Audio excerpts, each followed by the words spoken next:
नमस्कार, Haribhoomi news bulletin में आपका स्वागत है। आज 3 मई 2025 को वैशाख माह के कृष्ण पक्ष की षष्ठी तिथि है।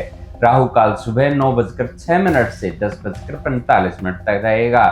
हरियाणा में आज के मौसम में आंशिक बादल छाने, धूल भरी हवाएं चलने तथा कहीं कहीं बूंदाबांदी व हल्की बारिश की संभावना है।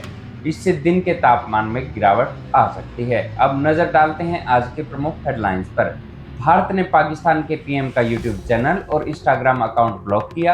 कई क्रिकेटर के अकाउंट भी किए गए ब्लॉक। पाकिस्तान ने फिर खोला बाघा बॉर्डर।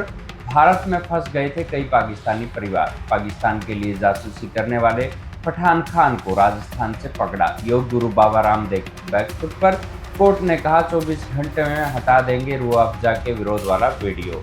पश्चिम बंगाल में बने जगन्नाथ मंदिर के नाम पर विवाद। ओडिशा के लोग बोले जगन्नाथ धाम सिर्फ पुरी में। केरल में 8,900 करोड़ रुपए से बने इंटरनेशनल सी पोर्ट मल्टीपर्पज सी पोर्ट का पीएम मोदी ने किया उद्घाटन। अडानी की कंपनी करेगी ऑपरेट। केदारनाथ धाम के कपाट खुले। पहले दिन 10,000 लोगों ने किए दर्शन। यूपी में किसान नेता राकेश टिकैत का विरोध। रैली में सर पर मारा डंडा। वापस जाने के लगे नारे। अमेरिका की वर्ल्ड क्लास हार्वर्ड यूनिवर्सिटी का टैक्स फ्री संस्थान का दर्जा खत्म करेगी ट्रंप सरकार। पंजाब के साथ जल विवाद पर हरियाणा सरकार ने आज बुलाई सर्वदलीय बैठक। सुप्रीम कोर्ट जाएगा हरियाणा। महिला की सरकटी लाश का मामला निकला लव जिहाद का, आरोपी ने कबूला। अब खबरें विस्तार से। सबसे पहले बात करते हैं पहलगाम हमले से जुड़ी खबरों की। पाकिस्तान के साथ तनाव के बीच भारत ने पाकिस्तान पीएम शहबाज शरीफ का ऑफिशियल यूट्यूब चैनल और इंस्टाग्राम अकाउंट ब्लॉक कर दिया है। इसके अलावा क्रिकेटर बाबर आजम, हारिस रऊफ, मोहम्मद रिवाज और शाहिद अफरीदी के इंस्टाग्राम अकाउंट भी भारत ने बैन कर दिए हैं। भारत द्वारा पाबंदी लगाने के बाद पाकिस्तान ने भी अपने एफएम रेडियो स्टेशनों पर भारतीय गानों पर प्रतिबंध लगा दिया है। इन सब कार्रवाई के बीच कांग्रेस अध्यक्ष मल्लिकार्जुन खड़गे ने टीडब्ल्यूसी की मीटिंग में भाजपा सरकार पर निशाना साधा। उन्होंने कहा कि हमले पर सरकार की रणनीति साफ नहीं है, जबकि पूरा विपक्ष सरकार के साथ है। अब खबर बाघा बॉर्डर के बारे में। जम्मू कश्मीर के पहलगाम में हुए आतंकी हमले के बाद पैदा हुए तनाव में पाकिस्तान ने एक बार फिर बाघा बॉर्डर को अपने नागरिकों के लिए खोल दिया है। गुरुवार को पाकिस्तान ने गेटों को नहीं खोला था, जिसके चलते वापस जाने वाले पाकिस्तानी नागरिक बीच में ही फंस गए थे। पाकिस्तान विदेश मंत्रालय का कहना है, अगर भारतीय प्रशासन अनुमति देता है तो हम अपने नागरिकों को वापस बुलाने के लिए तैयार हैं। बाघा बॉर्डर भविष्य में भी लौटने वाले पाकिस्तानी नागरिकों के लिए खुली रहेगी। बता दें कि तनाव के बाद 30 अप्रैल तक 1008 पाकिस्तानी नागरिक वापस लौट चुके हैं। वहीं पाकिस्तान से 1575 भारतीय वापस लौट चुके हैं। इसी मामले से जुड़ी एक और खबर। सुप्रीम कोर्ट ने शुक्रवार को श्रीनगर के अहमद तारिक भट्ट के परिवार के 6 सदस्यों को पाकिस्तान डिपोर्ट करने पर रोक लगा दी है। उन्होंने कहा, जब तक इन लोगों के पहचान संबंधी डॉक्यूमेंट्स वेरीफाई नहीं किए जाते तब तक इनको डिपोर्ट नहीं किया जाए। भट्ट ने अपनी याचिका में कहा था कि वो 1997 में अपने पिता के साथ भारत आया था, जबकि परिवार के अन्य सदस्य 3 साल बाद श्रीनगर पहुंचे। सब भाई बहनों की पढ़ाई भारत में हुई। सभी के पास भारतीय नागरिकता है, पासपोर्ट है, आधार कार्ड है, दूसरे डॉक्यूमेंट्स हैं।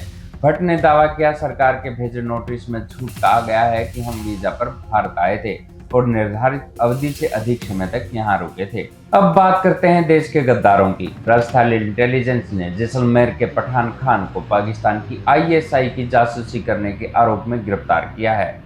उसके खिलाफ सरकारी गोपनीयता अधिनियम 1923 के तहत केस दर्ज किया गया।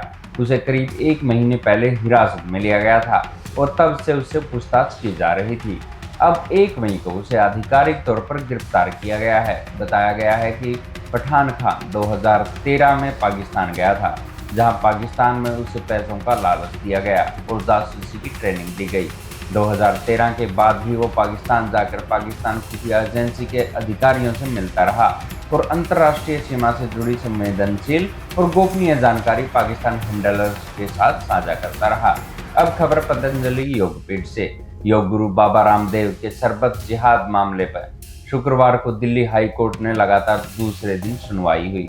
हमदर्द कंपनी ने दिल्ली हाई कोर्ट को बताया कि आदेशों के बावजूद रूह अफ़ज़ा के खिलाफ रामदेव का वीडियो यूट्यूब से हटाया नहीं गया है, बल्कि उसे प्राइवेट किया गया है। यानी यूट्यूब चैनल सब्सक्राइबर इसे अभी भी देख सकते हैं। रामदेव की तरफ से पेश वकील ने कहा कि कोर्ट की तरफ से दिए गए 24 घंटे के समय के भीतर वीडियो हटा दिया जाएगा।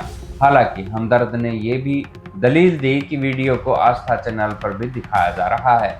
इस मामले पर कोर्ट ने अब 9 मई को सुनवाई होगी। अब केरल से बड़ी खबर। पीएम नरेंद्र मोदी ने केरल के तिरुवनंतपुरम में 8,900 करोड़ रुपए की लागत से बने Vizhinjam international deep sea water multipurpose sea ports का उद्घाटन किया। यहां आने वाले समय में 3 गुना ज्यादा जहाजों का ट्रांसशिपमेंट किया जा सकेगा। अब बड़े बड़े माल ढोने वाले जहाज भी सीधे भारत आ सकेंगे।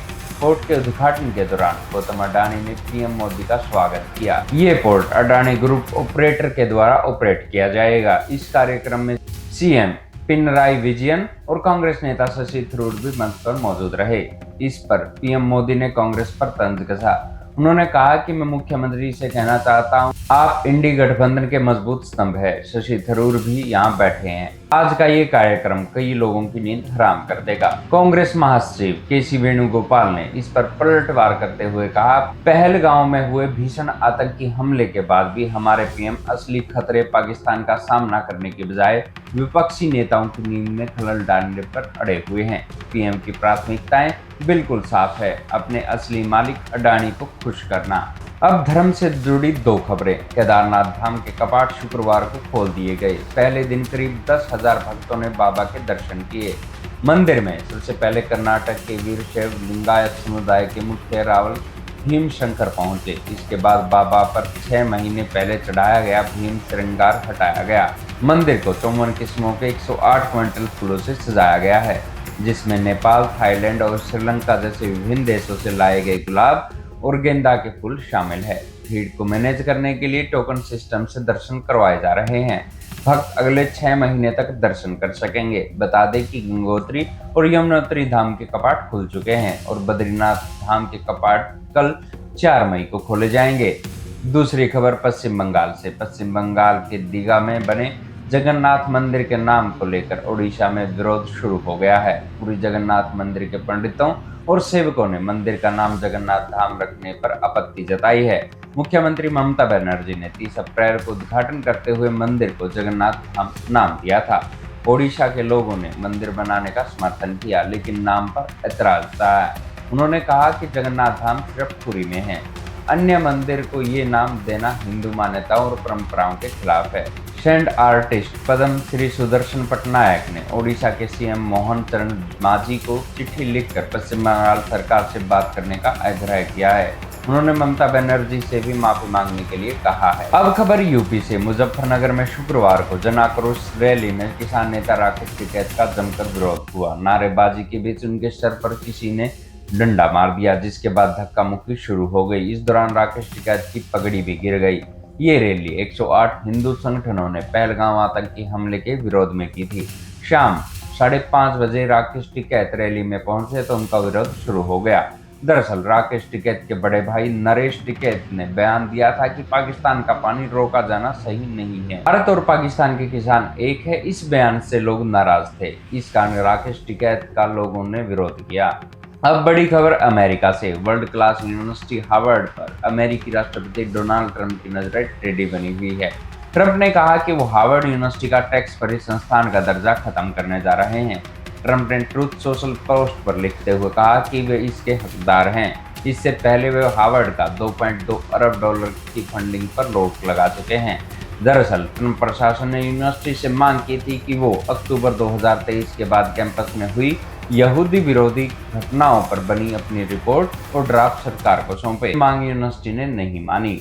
अब खबरें हरियाणा से। पंजाब और हरियाणा के बीच भाखड़ा के पानी को लेकर उपजा विवाद गहराता जा रहा है। शुक्रवार को पंजाब ने सर्वदलीय बैठक बुलाई और फिर ऐलान किया कि वे हरियाणा को और ज्यादा पानी नहीं देंगे। इस पर हरियाणा सरकार ने भी आज सर्वदलीय बैठक बुला ली है। आज चंडीगढ़ स्थित हरियाणा भवन में मुख्यमंत्री नायब सिंह सैनी की अध्यक्षता में सभी दलों के साथ बैठक होगी। वहीं भाखड़ा व्यास मैनेजमेंट बोर्ड BBMB ने भी आज शाम 5 बजे चंडीगढ़ में हरियाणा, पंजाब, राजस्थान और हिमाचल के अधिकारियों की मीटिंग बुला ली है। शुक्रवार को दिल्ली में हुई मीटिंग सिरे नहीं चढ़ पाई थी। पंजाब कोटा पूरा होने का हवाला देकर 8,500 क्यूसेक की जगह 4,000 क्यूसेक पानी ही हरियाणा को भेजा जा रहा है। इस पर सिंचाई मंत्री सुरजीत चौधरी ने कहा कि हरियाणा पानी नहीं मिलने को लेकर सुप्रीम कोर्ट जाएगा। अब एक दिल दहला देने वाली खबर गुरुग्राम से। उत्तराखंड में मिली महिला की सरकटी लाश के खुलासे में लव जिहाद का मामला सामने आया है। ये लाश गुरुग्राम के रहने वाली पूजा की थी। पूजा गुरुग्राम के स्पा सेंटर में काम करती थी। हत्या के आरोप में पकड़े मुश्ताक अहमद ने बताया कि उसने खुद को अजीत बताकर पूजा से फ्रेंडशिप की, फिर भरोसा दिलाने के लिए शादी का ड्रामा किया और लिव इन पार्टनर के तौर पर रहने लगा। उसकी नजर पूजा के पैसों और उसकी बेटी पर थी, लेकिन जब उसकी दूसरी शादी का खुलासा हुआ तो पूजा विरोध करने लगी। इस पर ही उसने हत्या की साजिश रची। 15 नवंबर को वो पूजा को अपनी बहन के घर उत्तराखंड ले गया और वहां सुनसान इलाके में ले जाकर उसकी गर्दन काट दी। आरोपी ने हत्या को छुपाने के लिए गर्दन को तो नहर में फेंक दिया और धड़ चादर में लपेटकर नाले में फेंका। पूजा का धड़ उत्तराखंड के नेपाल बॉर्डर पर मिल चुका है, लेकिन अभी तक शर नहीं मिल पाया है।